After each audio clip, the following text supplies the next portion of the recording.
देने यार खपरा सोचत बेटा। यहाँ का दूध पानी चूहे नहीं तुम्हारे छानी चढ़ गए यार।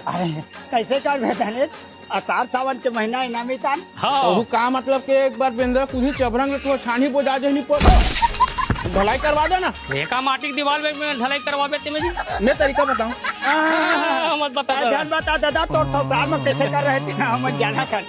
अरे मेरे सुन बोले बनत कहाँ थे वही गलती से सीख के नवा तरीका बना हो बताओ। बता बरसात के पानी यहाँ खपरा से होते हुए नीचे आ अब नीचे में है कमचिल तो कमचिल कहाँ पानी सोची बने कहाँ थे तो हमने मैं काम करबो खपरा और कमचिल के बीच में डालबो हमन 2 इंच पैरा और वो पैरा है पानी ला सोखी आने की सब समस्या के हल।